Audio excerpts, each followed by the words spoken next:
Good morning, students. Today we will discuss about the heterotrophic nutrition, as we have discussed about the autotrophic nutrition yesterday. Okay, so now we will start the heterotrophic nutrition. Hetero means not by others; they are not by themselves.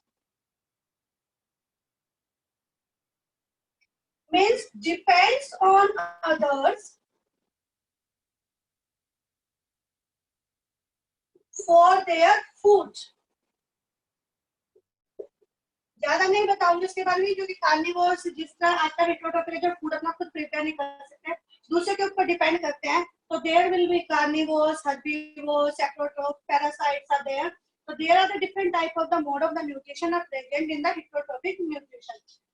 So we will discuss that there are the two type of the organism are there. One is known as your unicellular organism, and second one is known as your multicellular organism. In the unicellular organism, all the activities are done by with one cell. In the multicellular organism, the different type of the activities are done by the different type of the organ, which are made up of the different type of the cell, and they are having a particular function. So unicellular, we will take the example of amoeba, and in the multicellular organism, we will take the example of human beings. Right?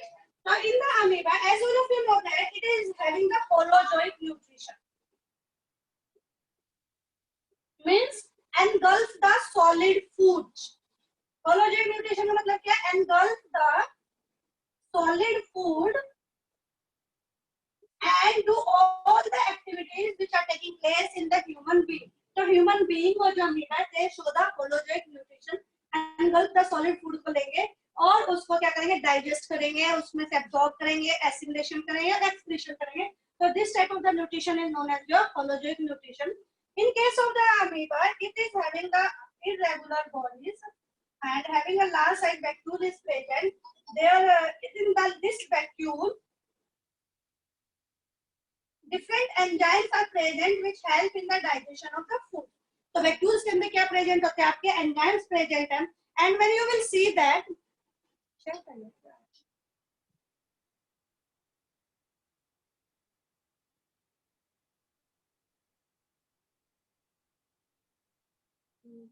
Ma'am can we take cells in multicellular? और बेटा multicellular में cell से मिलकर तो आपके tissue बनाएंगे, tissue भी तो ऑर्गन बना के आपका काम करेंगे. तो फंक्शनल यूनिट तो उसमें भी सेल ही होगी आपकी. यदि हम स्टमक के बारे में बात करें या एलिमेंट्री कैनाल के बारे में बात करें, जिसमें डिफरेंट टाइप के आपके ऑर्गन्स प्रेजेंट हैं, तो वो सारे के सारे किससे मिलकर बने हुए हैं? टिश्यू से मिलकर बने. और टिश्यू किससे मिलकर बने हुए? आपसे सेल से मिलकर बने. मल्टीसेलुलर ऑर्गेनिज्म के अंदर आपका क्या होता है? हर सेल एक अपना पर्टिकुलर फंक्शन नहीं कर सकता. So there will be confusion in there. So they are provided a particular function. और वो पर्टिकुलर फंक्शन किसके फॉर्म में करेंगे? ऑर्गन के फॉर्म में करेंगे. और जो सारे मिलकर आपका क्या बनाएंगे? ऑर्गन सिस्टम बनाएंगे. जैसे रिप्रोडक्टिव सिस्टम, उसमें डिफरेंट ऑर्गन प्रेजेंट है. आपका लीवर है, स्टमक है, पैंक्रियाज है, आपका उसमें स्मॉल इंटेस्टाइन है, लार्ज इंटेस्टाइन है. ये सारे के सारे मिलकर आपका क्या बनाएंगे? डाइजेस्टिव सिस्टम बनाएंगे. तो वैक्यूल के अंदर क्या आपका एंजाइम प्रेजेंट होता है? इरेगुलर शेप है. They engulf the solid.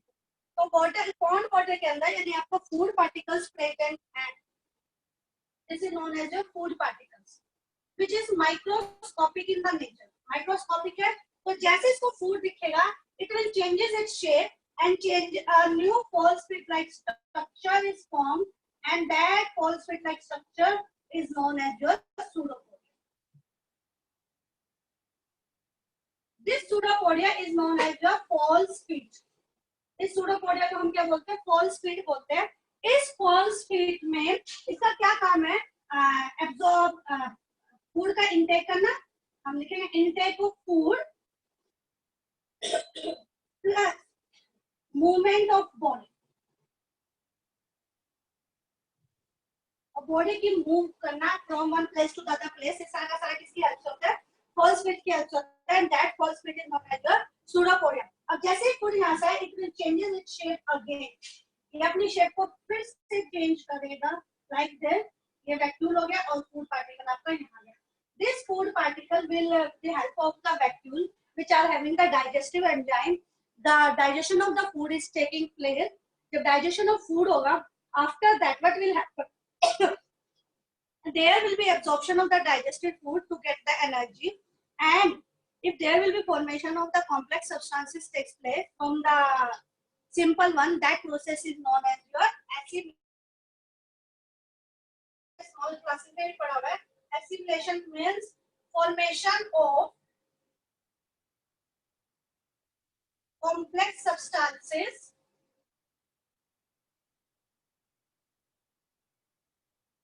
from simpler one. जैसे अमाइनो एसिड्स का बहुत सारे अमाइनो एसिड है, वो आपस में दोबारा से कंबाइन करके क्या करे, प्रोटीन बना दिया. जैसे आपका ह्यूमन बीइंग के अंदर है, प्लांट्स के अंदर है, एनिमल्स के अंदर एंडोप्लाज्मिक रेटिकुलम प्रेजेंट होता है, ईआर, वो क्या करता है, प्रोटीन की सिंथेसिस करता है, यानी वहां पे एसिमिलेशन प्रोसेस होगी. सिंपल सब्सटेंसेस से दोबारा क्या बनाना, कॉम्प्लेक्स सब्सटेंस बनाना, एसिमिलेशन होगी. उसके बाद जो भी वेस्ट मटेरियल बना, that will be removed from the body by the process of the excretion, again with the help of the pseudopodia करेंगे और दोबारा से फूड को अंदर लेंगे. This process will be taking place in the unicellular organism. इस unicellular organism में एक ही सिंगल वन है जो आपके सारे के सारे काम करता है. False feet. फॉल्स फिट का मतलब है कि इसके जो आपकी अमीबा है, ये अपने आप को इस टाइप से फोल्ड कर लेता है जिसमें आपको फिंगर लाइक स्ट्रक्चर दिखाई देती है. That finger like structure is known as your pseudopodia. It is also known as your false feet. False feet इसलिए बोलते हैं क्योंकि ये टेम्परेरी है.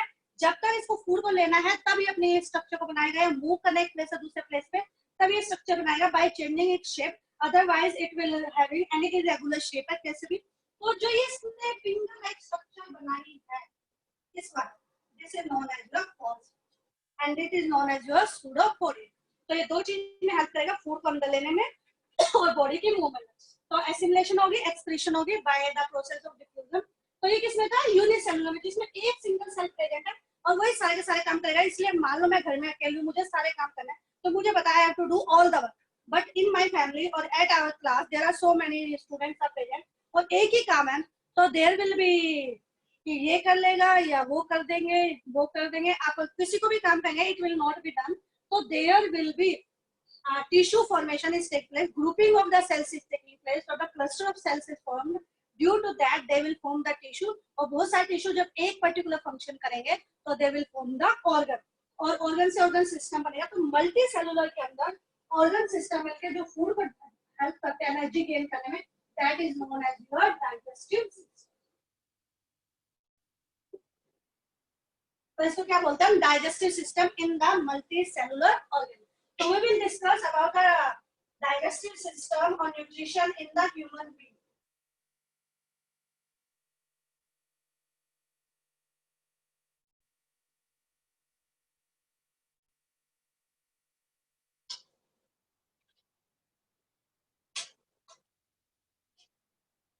Yes, nutrition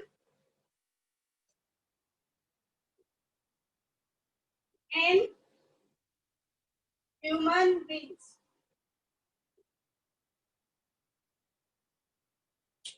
So what is that? Nutrition means human being is omnivore in nature, where it can eat grains, fruits, vegetables as well as meat, flesh of other animals. ये कुछ भी खा सकता है, omnivore in nature है. यानी एक track से, मान लो मैं कहूँ सिंपल आपका ये ट्रैक है, इस ट्रैक से डिफरेंट टाइप ऑफ फूड्स आपके क्या होंगे, पास होंगे. That different type of the food having the protein भी होगा उसके अंदर, कार्बोहाइड्रेट्स भी हो सकते हैं उसके अंदर, फैट्स भी हो सकते हैं, विटामिन भी हो सकते हैं और मिनरल्स भी हो सकते हैं. As all of you know that if the human body moves from one place to another place, they need large amount of the energy to do different type of activity. So it should take the balanced diet. तो इसको क्या लेनी चाहिए, balanced diet. So what do you mean by balanced diet? Balanced diet is a diet in which all the components of the food are present in a fixed proportion or in a balanced proportion.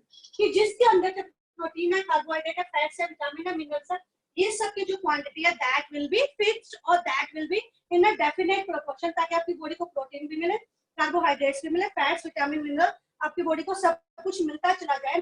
तो उस diet को क्या कहेंगे हम, balance diet कहेंगे. For the human being it should be necessary और compulsory. क्यों, क्योंकि हर का अपना अलग अलग काम है. जैसे प्रोटीन है बॉडी बिल्डिंग में हेल्प करेगा, कार्बोहाइड्रेट से एनर्जी गिविंग है, फैट्स भी एनर्जी गिविंग है, विटामिन से वाइटल रोल प्ले करता है, डिफरेंट टाइप की डिजीज से बचाता है, मिनरल्स भी आपकी डिफरेंट टाइप की डिजीज से बचाता है, जैसे कैल्शियम है, आयरन है, ये सारे के सारे आपकी बॉडी में आयरन की वजह से ब्लड को लेने की, जो ऑक्सीजन को गेन करने की पावर है वो बढ़ जाती है, और कैल्शियम से आपकी बोन्स है, जो टीथ है वो स्ट्रॉन्ग हो जाते हैं. तो all are having the different function. So all should be present in a fixed quantity or a definite proportion, and that diet is known as your balanced diet. So in the nutrition in the human being, as this nutrition is known as your heterotropic nutrition, means it cannot prepare its food by themselves and depends on the plants and the other animals for their food. So in there are two types. मालूम है, एक तो आपके herbivores हो सकते हैं. Herbivores are having, अभी मैं बताऊंगी कि intestine के बारे में सारे बताऊंगी. Herbivores are having the large small intestine. Large की बजाय मैं long लिखूं. Long small intestine. कई बार क्वेश्चन आ जाता है, why the herbivores are having the larger size small intestine as compared to your carnivores or the human beings? Because these herbivores eat the grass, and this grass contains the cellulose, and cellulose take more time to digest, and it will digest in the small intestine by an enzyme, and that enzyme is known as cellulase. उस enzyme को मैं क्या कहूँगी, cellulase enzyme की presence में decompose होता है, divide होता है to give the energy, and it will take much more time as comparison to the meat or carnivore animals or the human being. इसीलिए जो herbivores होते हैं उनके अंदर जो small intestine होती है वो longer in the size होती है और बड़े size की होती है as comparison to your omnivores and carnivores. Okay, तो आपका ये हो गया कि ये कौन सा एंजाइम होगा, सेलुलोज. अब हम डिस्कस करते हैं किसके बीच में, human being. This in the human being, the digestive system which gives you the energy, that will be known as one type of the nutrition. So we will discuss about the digestive system. This digestive system is also known as the alimentary canal, in which the food is passes from the different parts of the body. आपके एक parts में जाएगा और that will form a systematic way. And in this alimentary canal there is a mouth. Mouth present होगा. Oesophagus present होगा आपका, उसके बाद स्टमक होगा, स्मॉल इंटेस्टाइन,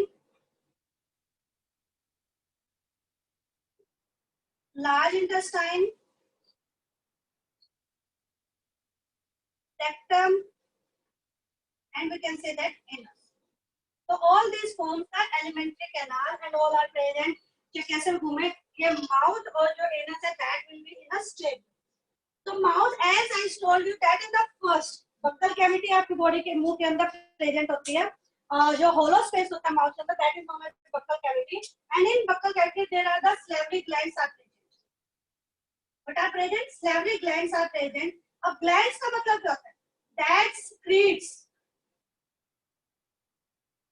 liquids. किसकी फॉर्म में? या तो ये डाइजेस्टिव जूसेस की फॉर्म में हो सकते हैं, या फिर किसकी फॉर्म में हो सकते हैं, हार्मोन्स की फॉर्म में. तो ग्लैंड्स क्या होता है, जो कुछ ना कुछ चीजों क्या करेंगे, रिलीज करेंगे. तो जो माउथ है, माउथ के अंदर ही आपका फूड का ब्रेक डाउन शुरू हो जाता है, यानी break down of the food into the mouth starts, which are having the salivary glands, and these salivary glands release the saliva, and the saliva is having the salivary amylase. Enzyme से नाम याद रख लेना क्या क्या. salivary amylase, जो salivary glands होता है वो saliva रिलीज करता है. saliva का मतलब क्या होता है, when you feel see your favorite food and there is a watering of your mouth takes place, and that watering of mouth means water में आना मुंह के अंदर, that is saliva, and that contains your salivary amylase. कि आपका जो food आपने लिया सॉलिड की फूड में फॉर्म में लिया, जो टीथ है आपके वो उसको क्या करेंगे, ब्रेक डाउन करेंगे, मतलब उसको छोटे छोटे पीसेस में डिवाइड करेंगे. छोटे पीसेस में डिवाइड करेंगे तो saliva is mixes with it, तो इसके साथ क्या हो जाता है, आपका स्लाइवा मिक्स हो जाता है. तो स्लाइवा जब इसके साथ मिक्स होगा तो आपका उसमें कौन सा एंजाइम प्रेजेंट है, salivary amylase. This salivary amylase breaks down the carbohydrates. जो लार्जर साइज के कार्बोहाइड्रेट्स है उसको किसमें चेंज कर देता है, शुगर. तो आप कभी भी चपाती को या ब्रेड को थोड़ी देर तक चबाते रहो तो आपको थोड़ी देर बाद वो मीठा लगने लग जाएगा। किसकी वजह से? क्योंकि जो उसके अंदर कार्बोहाइड्रेट है वो किस में चेंज हो चुका है? आपका शुगर में चेंज हो चुका है। तो how can you prove that कि the digestion of the carbohydrate starts in the mouth? आपको एक राइस लेना, बॉइल्ड राइस ले लीजिए और उसमें आप आयोडीन सॉल्यूशन डालिए, it will changes into the red blue black colour में चेंज हो जाएगा। और उसी राइस को, थोड़े से और राइस को माउथ में चबाते रहिए 2-4 मिनट के बाद उसको मुंह में से निकाल के उसके अंदर डाल के देखिए, तो it will not changes into colour. कब? क्योंकि उसमें जो स्टार्च था that will changes into the sugar, and sugar did not give any colour और did not give blue black colour with your iodine solution. तो इससे हम कह देंगे कि आपका जो है कार्बोहाइड्रेट्स का जो डाइजेशन है, ब्रेक डाउन है, वो कहाँ पे शुरू हो गया? आपका माउथ के अंदर शुरू हो गया, सैलिवरी ग्लैंड। और जो भी छोटे छोटे पीसेस में डिवाइड करेगा और स्लाइवा बनेगा। तो जब ये saliva that mixes with the food particle and through the oesophagus, जो आपकी फूड पाइप है, इसका डायग्राम बना रही हूँ, इसोफेगस के साथ it will reaches to your stomach. तो ये कहाँ पहुंच जाएगा? आपका स्टमक में। यहाँ पे साइड में डायग्राम बना देते हैं। This is your buccal cavity in which food is present. There are the just like your salivary glands are present on both the sides, and these salivary glands release the saliva into the buccal cavity and it will be mixed with it. And this is tube-like structure that is known as esophagus or food pipe. It is made up of your muscles. किसकी बनी होती है? Muscles की। जब ये muscles से बनी है पूरी की पूरी esophagus आपकी मसल से बने, तो there will be contraction and relaxation of the muscles takes place, and due to contraction and relaxation of the muscle, the food will be reaches to a flattened U-like structure. Understand? This flattened U-like structure is known as your stomach. So from the esophagus, the food will reaches to here by the movement, and that movement is known as peristaltic movement. Peristaltic movement. कि जब आपका contraction और relaxation होगा, जैसे contraction होगा it will pushes the food below that and it will reaches to the stomach, and that movement is known as your peristaltic movement. तो food को mouth से, इसोफेगस से उसमें पहुंचने में कौन सी मूवमेंट होती है? आपकी पेरिस्टाल्टिक मूवमेंट होती है। दिस स्टमक, अब जो ये स्लाइवा था, दिस इज स्लाइटली अल्कलाइन, इसका आई थिंक pH 6.5 के आसपास होता है, and that is mixed with your food and help in the digestion of the food takes place. And the stomach, this stomach is having a gastric glands. ऐसे मैं कहूँ कि यहाँ पे gastric gland present है, और जब gland ही मतलब आ गया तो gland मतलब it will release the enzyme and it will release a layer, and that layer is formed of the mucus. तो इसकी जो inner lining है,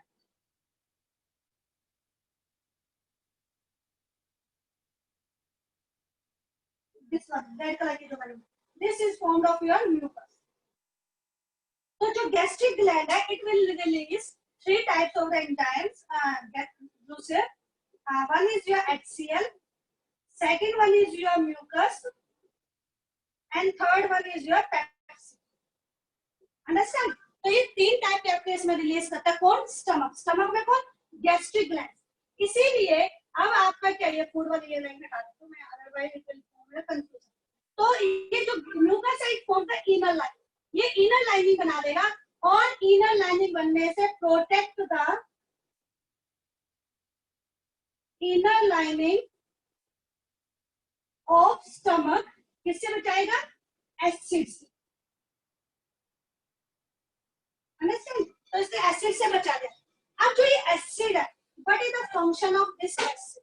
The function of this acid is to provide acidic medium. इसका काम क्या है? Acidic medium को provide करना। Why there is need of the acidic medium? Because the enzyme pepsin which is present in the stomach, it will act in the medium. Which medium? Acidic medium. तो HCl क्या करेगा? आपका यहाँ पे acidic medium provide करेगा। Secondly, it will also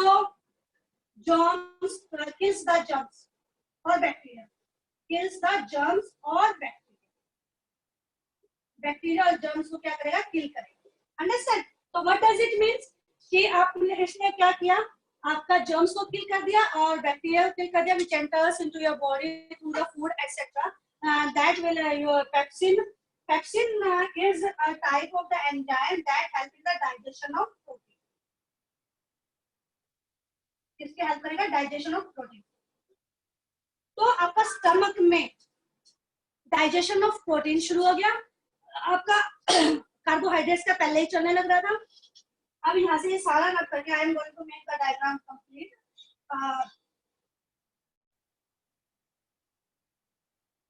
Then there will be a leaf-like structure is present, and that leaf-like structure is known as your pancreas. ये क्या आपका pancreas.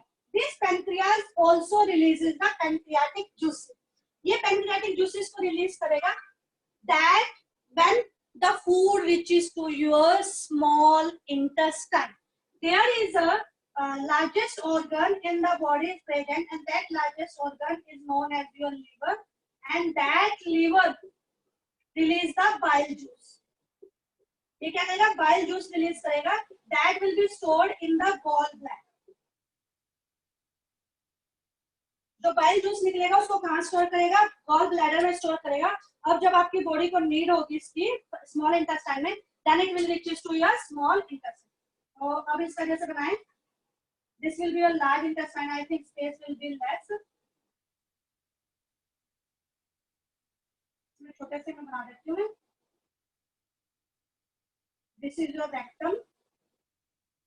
एक एक करके डिस्कस करेंगे. लास्ट में ये आपका एनस है और it is double walled.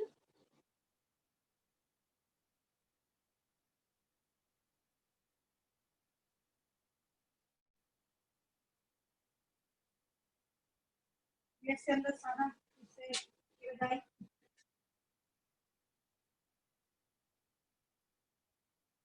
ऐसे कैसे भी डबल करके. और जो ये वाली है इसको स्मॉल इंटेस्टाइन तक होता है, राइट. और ये तो आपका यहाँ पे, और किसके अंदर करेगी, this is your large intestine. और ये क्या आपके अंदर वाली स्मॉल इंटेस्टाइन. तो जो आपका फूड है जो डाइजेस्ट हो गया, हाफ कह सकते हैं पार्शियली डाइजेस्ट हो गया, that will reaches to your small intestine. Small intestine के अंदर जाएगा. स्मॉल इंटेस्टाइन को हम इसमें ऐसे भी दिखा सकते हैं, जस्ट लाइक दिस, कि यहाँ से आपको फूड आया by the movement of the muscle, and that movement of the muscle is known as sphincter muscle. कौन से मसल्स प्रेजेंट होंगे, स्फिंक्टर मसल्स प्रेजेंट होंगे, जिसकी मूवमेंट से जो फूड है वो आपका स्टमक से कहाँ पहुंचेगा, आपका स्मॉल इंटेस्टाइन में पहुंचेगा. स्मॉल इंटेस्टाइन कहने के लिए स्मॉल है, that is having the larger size and highly quality in the nature. 6 to 7 feet long होती है. एक छोटे से कॉम्पैक्ट एरिया में आपकी बॉडी के अंदर क्या हो जाती है, फिक्स हो जाती है. And the complete digestion of the food takes place in this small intestine. जो आपका हाँ partially digested food है, फैट तो डाइजेस्ट होना शुरू नहीं हुआ, तो आपका जैसे ही वो स्मॉल इंटेस्टाइन में आएगी, that need the alkaline और बेसिक मीडियम. तो इसको कौन सा मीडियम चाहिएगा, बेसिक मीडियम चाहिए. तो बेसिक मीडियम प्रोवाइड किया जाएगा by an enzyme. That enzyme is known as trypsin. यहाँ पे जो ट्रिप्सिन है और इंटेस्टाइनल ग्लैंड्स है उसमें से निकलेगा intestinal juice.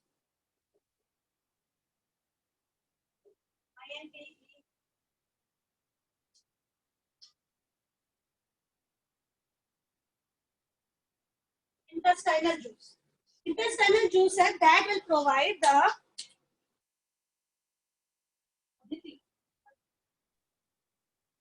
Good morning, ma'am. yes Aditi, good morning बेटा. मैम लार्जेस्ट ग्लैंड तो लीवर होता है ना, आपने लार्जेस्ट ऑर्गन बताया है. मैंने तो लीवर ही बोला लार्जेस्ट ग्लैंड. तो मैम आपने ऑर्गन बोला था. Small intestine larger in size होती है 6 to 7 फीट, और जो लार्जेस्ट ग्लैंड है वो क्या होता है आपका liver in the body. Okay. और मैम फिर लार्जेस्ट ऑर्गन कौन सा होता है? लार्जेस्ट ऑर्गन यही तो है बेटा आपकी बॉडी के अंदर, लीवर. ग्लैंड क्या लो, मैम ग्लैंड तो एंडोक्राइन, कंफ्यूज मत हो. जो लार्जेस्ट ऑर्गन होगा that is your liver, but the largest gland is your endocrine gland. Okay ma'am. Endocrine gland आपका लार्जेस्ट ग्लैंड होगा, जो सारी चीजों को आपकी पूरी की पूरी एक्टिविटीज को कंट्रोल करेगा। जब भी जूसेस हार्मोन्स की जरूरत होगी, that will release the hormone. Gland आपका एंडोक्राइन होगा, लेकिन ऑर्गन आपका। तो इस लीवर में क्या, यहाँ पे जो स्मॉल इंटेस्टाइन है, स्मॉल इंटेस्टाइन के अंदर इंटेस्टाइनल जूस निकलता है, ट्रिप्सिन एंजाइम प्रेजेंट है, that will help in the complete digestion of the food.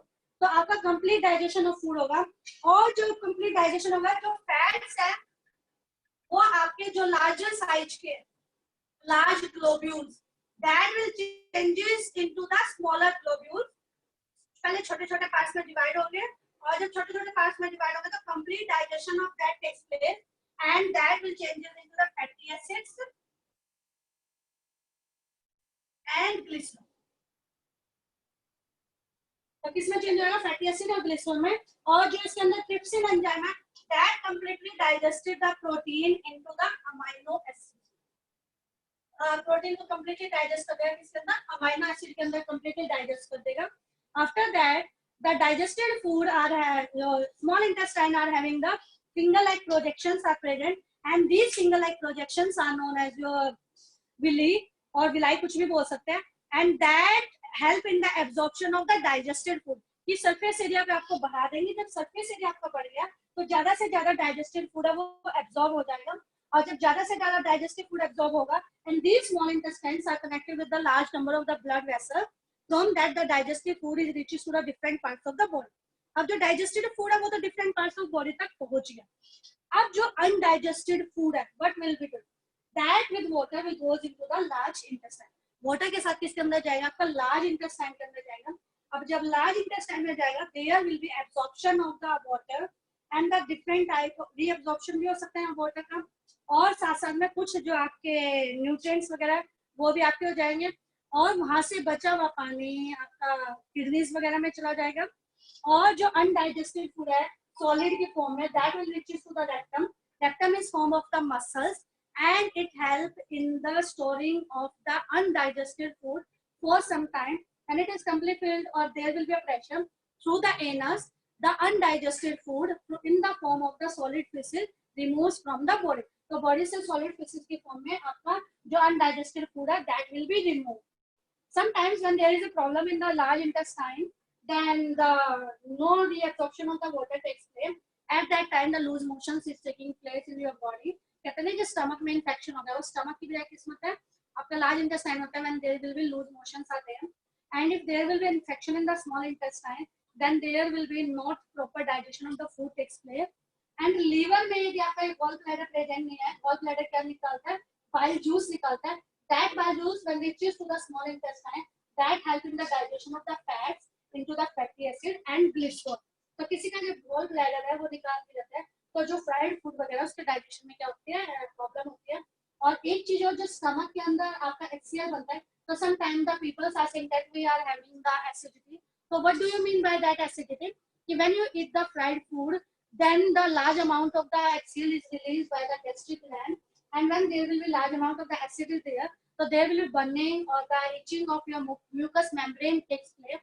Due to that, there will be pain or uneasiness in your stomach takes place, and that can be avoided by using the antacids like magnesium hydroxide का होता है, Digene वगैरह लेके हम उसको क्या कर सकते हैं, to neutralize the effect of acid। neutralize का मतलब पूरा पूरा एसिड नहीं खत्म करना, जो एक्स्ट्रा बना है उसको खत्म करने का काम करता है। that will be about your nutrition in the human being। if you are having any doubt related to that, you can ask।